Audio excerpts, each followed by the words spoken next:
Vikings versus Eagles. We've had two 40 burgers in the history.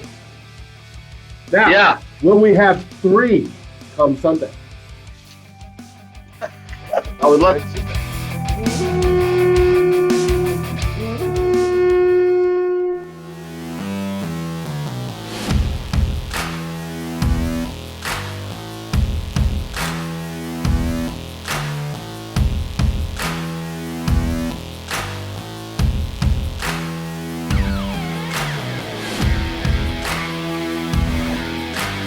Does Matt Patricia not look like a UAW union contract negotiator guy or what? No, he looks like what I said in the thread. Which is what?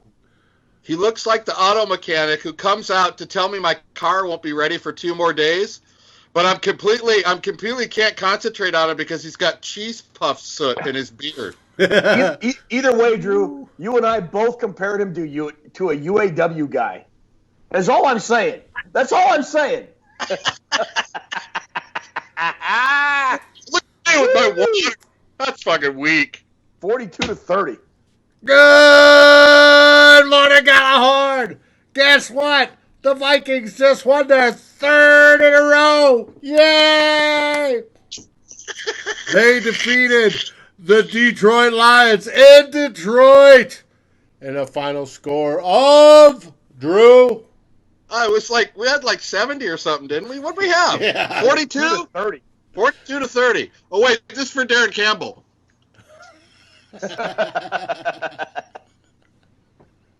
Yeah, that was, man, I don't know what's going on. We ever thought we'd be talking about the Vikings offense is now the strong point of the team? No, they absolutely carried the team today. Absolutely. 100% carried the team. Yes, because the defense and the officiating did not.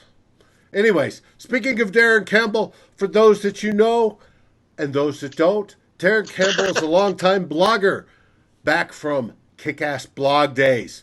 Darren is a good friend of Good Morning Galahorn, and we give him a shout out. He's awesome. Now, how you doing, Ted?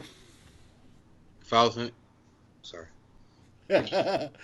As Drew answered for him, and Ted's frozen. Yes, what a great way to start the show. How are you doing, Drew? Beautiful, man. 3 in a row.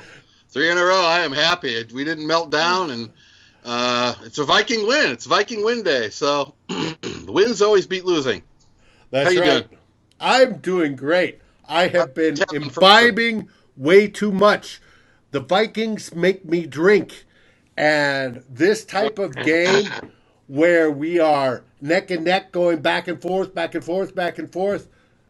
exacerbates it even more. How do you like that $10 word?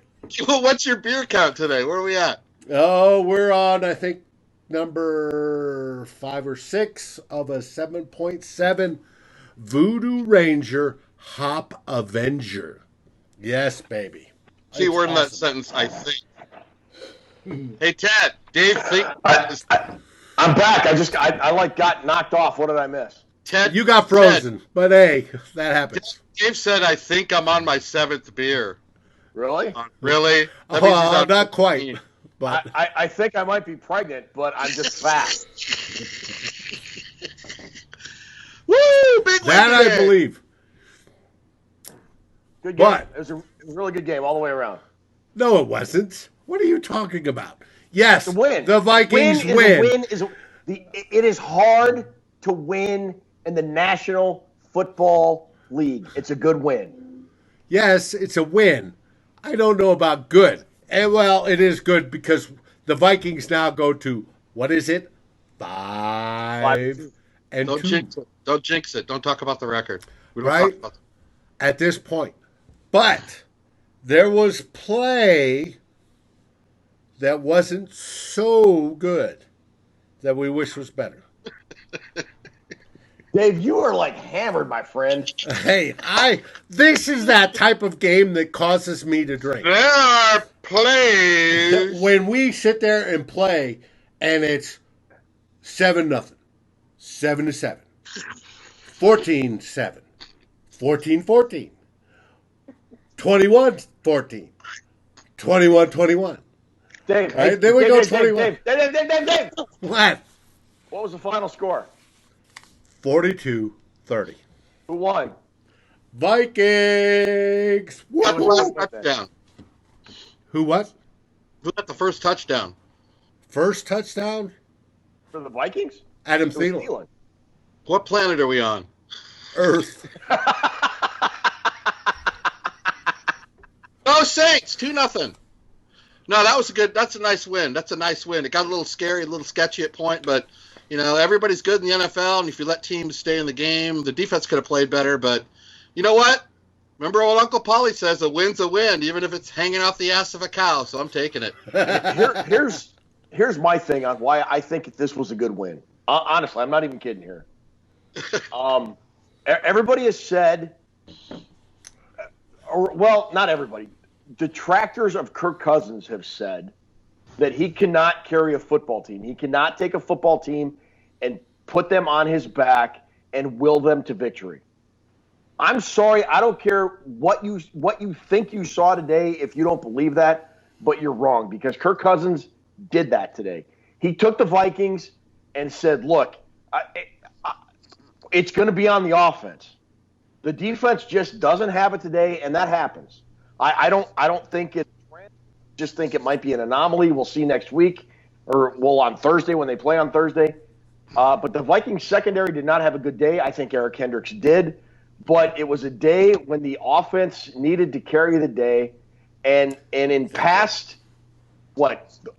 16 plus 7 is what 22, 23 games. 3, yes. It's hard to say that the offense took the Vikings to victory, but today they did. Kirk Cousins had a heck of a game. Kevin Stefanski called a heck of a game, and Dalvin Cook had a very good game. And this was all, mind you, after Adam Thielen went out on the first drive. So it's a good point. Hat tip to Kirk Cousins. Hat tip to Kevin Stefanski in the offense. I thought it was a very hard-earned victory today and a good win. I don't care what anybody says. It was a good win by this team. Do you think Kirk Cousins mentally has figured this out? Thanks for pointing to up here because we don't know where our brains are. Thanks for the visual aid. It really helped me a lot. I'm dying. I'm absolutely dying. I love this show. It was, you know what? One of the questions we had after that Bears game is when we did the show after that is we said, how are we going to be able to win a game if the defense gets shut, if the defense doesn't show up? I mean, they showed up for that game, but we couldn't rely on the offense. What the hell has happened to Kirk Cousins the last 3 weeks? I don't know, but whatever it is, we need to can it in a jar and keep it because it's working. 8 touchdowns his last 2 weeks. Something's going on with that guy. I mean, I probably shouldn't even question it. Just be happy. Just be happy with it. I think one pick. I think, yeah, it's very minimal. It's had more than, if you count the Giants game, I think he's 10 touchdowns or something, but he's not making a lot of bonehead stupid plays. I mean, the last 3 weeks, I don't know whether which is surprising. Pleasantly surprising, but surprising. He's got some kind of, he meditates. I don't know what the hell's going on, but keep doing it, whatever. He looks like a different guy. Let's give some credit to that offensive line today, guys. Yes. Cousins, 100% agree, yes. I give him a lot of credit, but that O-line, this might be their best game. Was Kirk Cousins sacked today? I don't believe he was. I don't think so, but he seemed like he wasn't even pressured that often, and it seems like Kirk Cousins has got that play-action rollout shit. He is drastically improved in that. Or the bootleg. Leg passes, man. He's on that shit. He is. I don't know. Today, the O-line and Kirk Cousins, they're probably going to get my game ball later on. I can't disagree with that. I mean, you can make a case for Dalvin Cook, but I think Cook's good game was set up by the offensive line and the Vikings play action. I would like to see what the percentage of play action pass was for the Vikings offense today. It felt at times like every other time they went back to pass, it was some sort of either play action or bootleg, like you said, Dave. And it was very, very successful, and I loved it. 42 points, man. How can you argue with 42 points? Rhetorical question, you cannot. You know, I can almost say this. Did we have more passes to the tight ends today than the whole season combined? Oh, Irv Smith Jr. was beautiful today. Rudy. Yeah. Well, and Rudy did some Rudy too. Had a touchdown. Yeah, it was a great day for the tight ends on this offense. Rudy was overthrown once, and it was like I'm yelling at Cousins. He doesn't run that fast. But Rudy had a good day. Irv Smith had an outstanding day. Offense is rolling. Bring on those fucking Bears now. I'm calling it. Bring it on, because they're not going to face the same team again. We're going to kick their asses. Let's not get carried away now. I'm carried away because I know my brain's right here. I am carried away. Carried away. This looks like a completely different team than I saw a month ago, offensively. Brain. Where's my There she is. Hey, Susan. This offense, that was 42 points, guys. What did we get last week? 38? Yeah. This is the best offense they played since Kirk Cousins has been on this team. You've got a point. I would argue in the Mike Zimmer era. Name when has this offense produced this many points? Because they got 28 against the Giants, 38 against the Eagles, right? And now 42. against Detroit. It's not fluky either, guys. What about 97-yard drive with 17 plays? What about that drive? That was sweet. That was absolutely perfect. What about the Diggs 66-yard pass that died the game? Mm-hmm.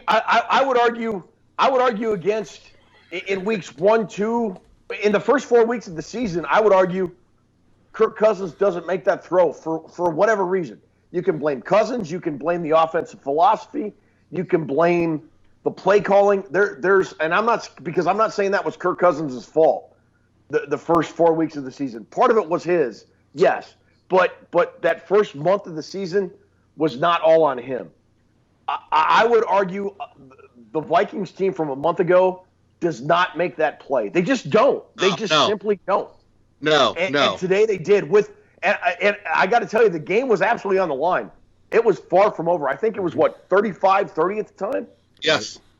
The Lions had just come back and scored and made it a 5-point game. They missed a 2-point conversion. That was a huge gut check play. And Cousins dropped a frickin' dime. Make the 2-point. In the Stefon Diggs' breadbasket. That was a beautiful throw, catch and run, and whatever it is you want to call it. I mean, it was just a great sequence that absolutely ended this game for the Vikings. Diggs is the best receiver in the NFL who drops passes. Yeah, he dropped. Timeout. You got a timeout on the field, Dave? Oh, Jesus. He's going to burn Dave one? Dave needs a beer. Shocker. Well, I'm going to go grab one real quick. You all right, Dave? You peeing on yourself? What's going on here, brother? Try to pour beer and talk to you at the same time. Takes talent. That's always nice to win. The Vikings offense was clicking. That's the offense I want to see the rest of the season. Well, and I think, if we're being honest. No, we don't do that. The only time you can get too much head is in a beer. No, that's the worst time you can. I said too much. Anyway. Next thing you know, it's going to be pretending to blow-up doll. Family show. All right. Now that you're out, what were you talking about, being honest? What? If we're being honest, I think this is the offense we expected to see when the Vikings Cousins at the beginning of last year. We kind of thought this is what we hoped for. Yeah, and now there's this perfect storm. I don't know what the word is or the phrase is. With Cousins, Kevin Stefanski, they got a good running game. They have really good receivers. Even with Adam Thielen out, how about a nice round of applause for Bisi Johnson? He's getting comfortable.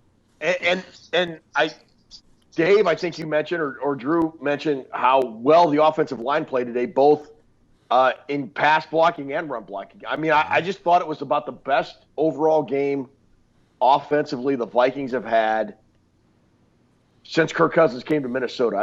There have been spurts. I right off the top of my head, I think the Miami game last year when they went out and scored touchdowns on their first 3 drives. This was over that even. I agree with you. This is the best. Yeah, but overall for the entire game, how many times did Colquitt punt today? Once? Twice, I think. Twice, maybe? I mean, this was just a heck of a game. In that Miami game, we went into the offensive doldrums for about a quarter and a half. This game we didn't. I remember, like, you're talking about specialists, Ted. Could it have been? Talking about specialists. Speaking of specialists, Dan Bailey missed one wide left. He did. Or it could be more. You know, there's a couple plays that stand out to me. We're talking about Cousins, and he looks a little different. And, I don't want to say too much about it because I don't want to jinx him. There was a play when he was standing in the pocket and holding it and holding it and holding it. And a month ago, that would have been a fumble, a sack and a fumble. And this time he threw it.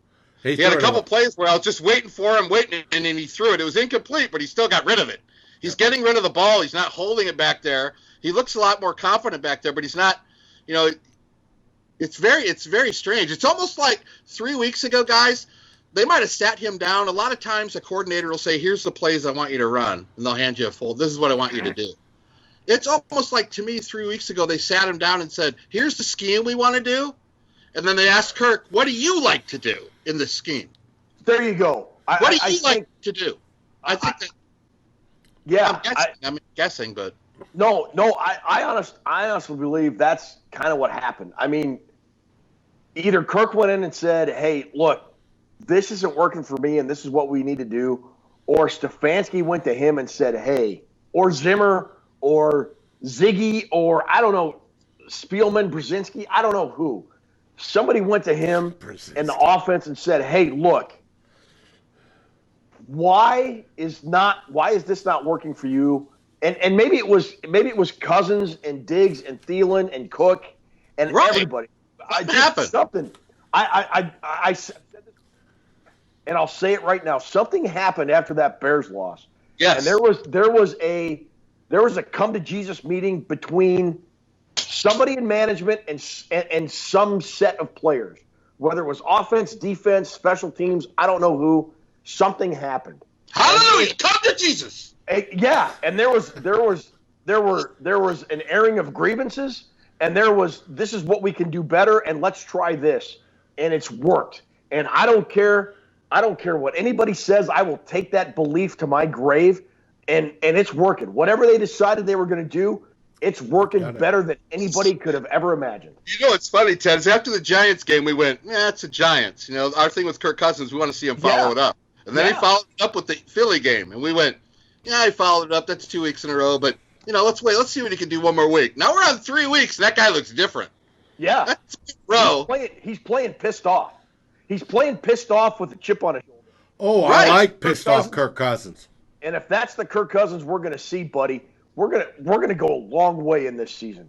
He doesn't look frustrated. He doesn't look scared. He doesn't look any of the stuff he was in the Bears game. He looks It just looks like his quarterbacking is just this is what we need him to keep doing. Just keep doing this. The defense had an off day, but you know what? If you have an off day with your defense and your offense pulls you through, that's what your football team's supposed to do. Your football team, the offense has to win some. The defense has been winning most of the games for 5 years. It's about time the offense stepped up. IPA, is that it's pissy ale? Is that what you're drinking? Nah. Hop Adventure, baby. A Belgian double. Terrible. 7.7 ABV. It tastes absolutely awesome. Are you drinking that because it has Skeletor on the can? I mean, no, it tastes good. It actually tastes good. Anyways, Drew, you've been watching the stats. What were the stats for this game? I don't have the stats in front of me for this game. I do not, and I was kind of bummed about that. Why not? Because I just haven't booted them up. I probably should have since it took so long to get the show going, but I didn't do it. I have stats going into the week, the preview show. After the In The Raw, you guys usually have the stats in front of you. Yeah, Dave. Ted, you got them? Yeah. What are the totals? I'm pulling them up. I'm pulling them up right now. All right. To know our rushing yards, because we had, 160-yard average? Well, I'm curious, rushing and passing. Start a conversion. I'm pulling up the stats right now. Dave, say exasperated. Listen to this, Ted. Exasperated. Because I was exasperated. This is one of those games that makes you drink. And I have... Every Viking game makes you drink. No, when it goes this close... rushing yards. The Vikings had 166 rushing yards. Yeah, we hit average. Damn it, that's badass. We are a badass rushing team. Dalvin Cook had 142. Woo! The Lions had 81 rushing yards. Who did 81? Madison? The Lions. Oh. Detroit Lions. They're a team in the NFC North, Dave. Keep up. It's a fast-moving train. Using your brain. Brains right here. And Dalvin Cook also had 2 touchdowns. The Vikings had 2 rushing touchdowns. Before you get going, Detroit only had 81 rushing yards as a team? 20 carries, 81 yards, 4.1 average. Their longest carry. Giving up 90-something. Excellent. That's excellent. So, passing. Kirk Cousins. Okay, here's quick trivia. Since neither of you guys have said you've looked at stats today. Who had more passing yards, Matthew Stafford or Kirk Cousins? Stafford did till Diggs caught that long pass, and then Cousins did. Dave, what's your answer? So you say Stafford, Drew? No, I'd say Cousins. Just because it's Vikings, I'd say Stafford. Matthew Stafford had 364 passing yards. Kirk Cousins had 337. Really? Well, it doesn't.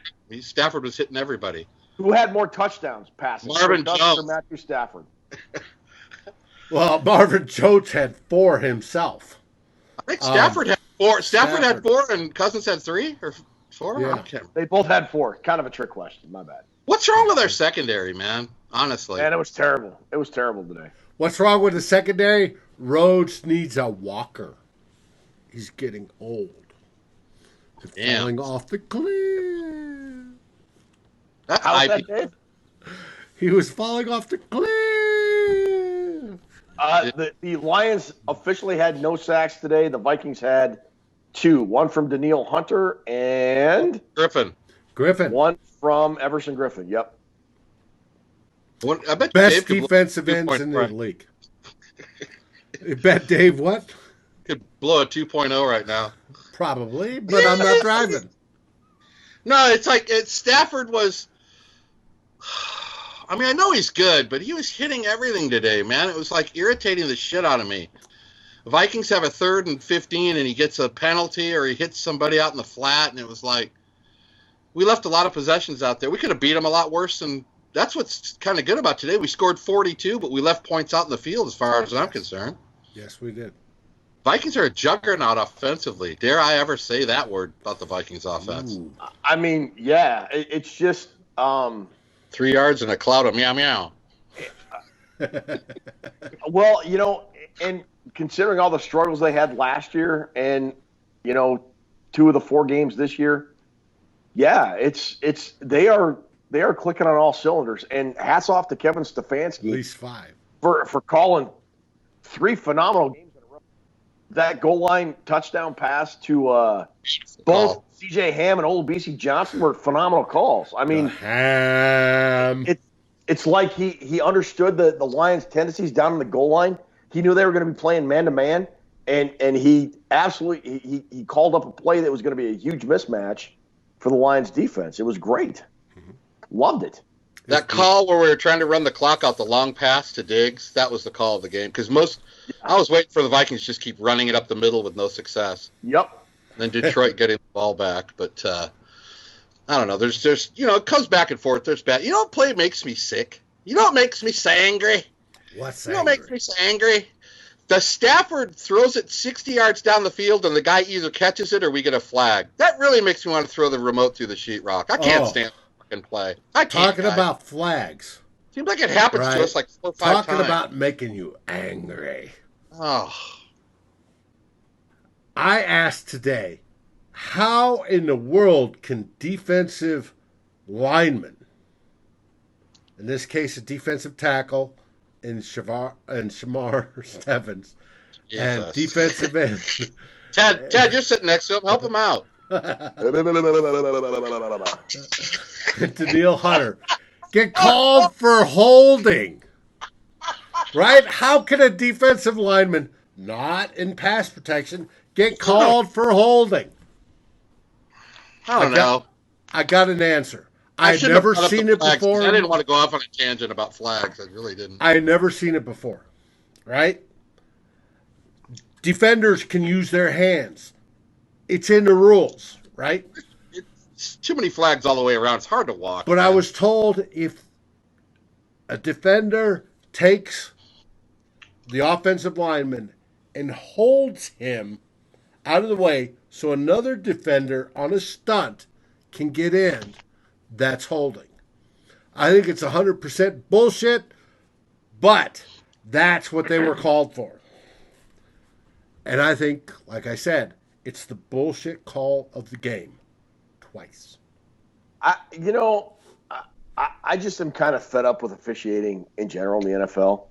I saw a thing, I can't remember who it was on Twitter, but at halftime, he pointed out that of the however many plays that we saw in the first half of the Vikings-Lions game, it equated to almost 25%. That's what I'm talking of the plays that's bad. were penalties. It's hard to watch. It's hard to watch. It's unwatchable, man. And look, there were some legitimate calls that needed to be made, and I don't think anybody has a problem with that. Just call the legitimate ones then. When there's legitimate holding or a legitimate pass interference like that one on Rhodes, that was a legitimate call.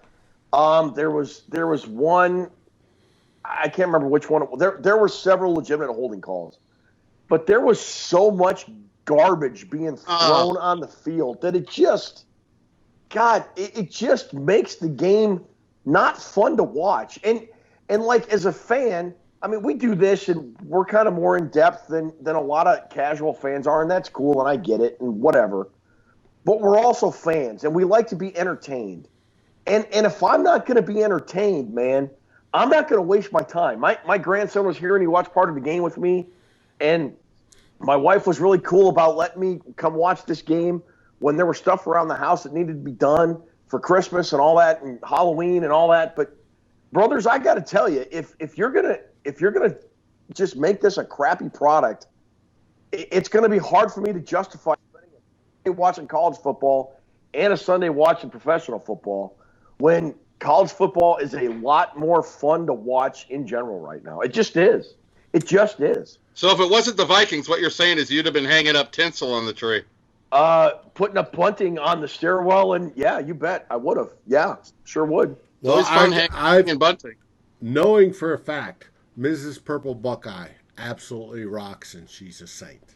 She is. She absolutely 100% is. She's been married to me for over 30 years, so that qualifies as a sainthood right away. That is incredible. Yeah. So I'm just saying, but I mean, I don't think I'm kind of speaking out of hand for a lot of people. I mean, this game is frustrating for a lot of people to watch. You watch any game from any team, and it's all very similar. There's terrible calls where the referees. It didn't happen today. One point that I will disagree with you on is the college game. I watch a lot of college football. College football calls the obvious stuff. They don't call all that extra shit. They don't. Yeah. That's why college is easier to watch. It's better to watch to me than the pro game. It is, and their replay is a lot simpler too. I mean, college replay takes on average about a minute and a half, unless it's a really faster. Why tough is it call. so much faster? They bring a thing out, and the guy checks it out, and there's a guy up in the booth and says up or down, and secret ballot, let's go, whatever. you see a college football game, you'll see maybe one offensive holding on each team the whole game. Yeah. Just let them play. Let them play. Goodell, let them play. Come on. Yeah, I agree, man. It's terrible. It's really – and look, I get you want to emphasize certain points of emphasis for the rules at the beginning of the year, but I don't know, man. The NFL is really making this a lot more complicated than it needs to be. That's correct. Who's drunk out of this through my notes? Oh, geez. You're able to write that drunk? That's amazing. Yeah, it is amazing. Fairly legible. Use your mind and your mouth and your nose to smell and your eyes to see. Okay, go ahead. What did you think of Diggsy's drop in the end zone? It's a football thing. Football happens. The guy makes up for it. He makes a lot of catches. I honestly thought it could be a turning point in the game because it was – what was the score? I was bad. Believe me, I was bad. At the score, we were only up by 4 at that point. Yeah, it was like 28-24 at the time, right? cannot waste a perfect pass. Like that. You know how hard it is to drop a pass in like that? Yeah, I honestly thought that could have had the Vikings not won this game, we would have looked back on that play and gone, that was it. That was the one thing right there that I'm talking about. Plus, he fumbled it again, but Ham landed on it. What is wrong? What? Diggs fumbled again. That was a heads-up play by Ham, by the way. Yeah, but that was... I mean, Diggs tucked it in, and the guy punched it out, and... No, he fumbled. Thankfully. It's his ball. It's his fumble. I agree, but... Hold on to the ball. Right. Hold on to the ball. That's on Diggsy, 100%. All right. Now knowing that we have victory in this game, we are moving up in the division, at least second place behind Green Bay. No football scores. I'm paused everything. Everything's paused. I don't want to right. Well, I haven't got it on, so today you're all right. Now, 3 in a row wins. Drew, if you were writing Ted's piece after the game, who gets the game balls? What did he just my stock. If you're writing the stock market report, who is the blue chippers? O-line, number 1. They're in there? And I know you can't give 1 to 5, but I am. And then I'm going Kirk Cousins. Yep. And you know what? I'm going to have to give 1 to Stefanski today. He's in there as well. There's one more, too. There's one more? One more, too, yeah. Defensive player? There's 2 more, actually. Yeah. Kendricks is 1. Kendricks has played outstanding so far this season. And Cook. Yes, very good. I want to put this out there in the matter of this 10 seconds I have the floor for. What is up with Cook, you guys? That guy, how does he get out of some of those areas where they got like 4 guys coming down on him and he gets 8 yards? How the fuck does he do it? He bounces back and goes around for another 12? Yeah. We've all watched football for probably 150 years between all of our old asses. How the hell does that guy get out of such weird situations? He should have had about 8 plays where he lost yardage, Dave. Like 8. Mm-hmm. And somehow squeaks out. And even when he gets 4 yards, you're thinking, wow, that was like it could have been a 5-yard loss, and he still got 4 yards. How does he do it? Here's my theory. And it's a good theory, I think, and a very good one. Like a legit 100% accurate theory. Do you guys watch Ancient Aliens on the History Channel? I flipped by it. I'm sorry. I think Dalvin Cook is an ancient alien. Well, I think an ancient alien has possessed Kirk Cousins, but we'll go into that later. No, Dalvin Cook is a special guy. He does, doesn't he? Yeah, we this is the first time we've had like a 100% healthy Dalvin Cook from day one. Well, from day one through this far into the season. Like his rookie season, he tore his ACL in the 4th week, and then he was coming off the ACL injury, and then he hurt his hamstring, I think, in the 2nd or 3rd game, and he just kind of took a month to get good. This guy is a good back. I would argue he was the best. Right now he's the best running back in the NFL. Is that too much of a stretch to say? No, I agree with you. He reminds me of Barry Sanders, of Gale Sayers, of those type of backs, the generational type Chuck backs. Foreman with those moves. Yeah, Chuck Foreman's a good a little bit Chuck Foreman's juke, but I would just say, yeah, him and McCaffrey are probably the top 2 in the upper tier of the running backs, but he just does an amazing job of making something out of nothing. And at this point in the season, after 7 weeks, and let me pass along, we're 5-2. That he, without a doubt, he's the MVP of this football team. For me. I would argue Cousins is, but okay. I mean, you can make a very strong case for Dalvin Cook, yes. Yes. Well, those early games, it was Cook. I mean, we won a couple of those early games were Cook. Yeah. These later games, yeah, fair. Cousins has had psychologically, boom. If you cut the season in half, Cook would have the first half, and Kirk has come on to be the MVP so far of the second half. But, we got one more game between the halfway point, and we have a chance to be 6-2. And you can't argue with that system. Speaking of that game, That is Thursday night. We have a short week in prime time, and we're wearing Thursday night. prime time purple, baby. Prime time purple, for those that don't know, is the color rush purple with purple everything and the yellow stripes and jerseys. Terrible uniform. God, those are awful. I don't think they're that bad. I disagree with you. I think they're cool. Well, you're wrong. You're just flat out wrong. Be quiet. They're terrible uniforms. They flashed up a stat on the screen during the fourth quarter, said this is the first time Kirk Cousins has thrown 4 TD passes in back-to-back games. Ooh. Really? I'm going back. That's my hot take, and I'm going to do it early, even though we haven't recorded next week for the show. My hot take is this will be his 3rd week in a row. Really? Oh, you don't think Cousins? I bet your cousin puts up 5 TDs. I bet he lights up the Redskins. Yeah, I bet he does. We shall see. Yeah. With that, let's wrap this up. What do you think, Wrap it up. Drew? Yeah. What, me? What? It's my time to solo? I don't know. I'm happy, dude. 3rd win in a row. I don't know if we pulled off 3 wins in a row last year, but the team, they got a little bit of problems on defense, but they still got a good defense. And this offense, I'm telling you, nobody wants to play us. If we keep rolling like this, we're going to roll everybody. Ted? Defense really needs to clean things up. I don't think you can give up 30 points a game and expect to go very far. And right now I will say that this game was more of an anomaly than a trend. So let's see what happens against Washington on Thursday, then the bye, and then coming out of the bye. But let's celebrate the win. We'll worry about everything else, after the Redskins game and Super Bowl, homeboy. We'll see you in Miami. 3-fingered Dimebacks. Skol Vikings! Let's win another one! 5-2, baby! That's what we Thanks like to for see. watching.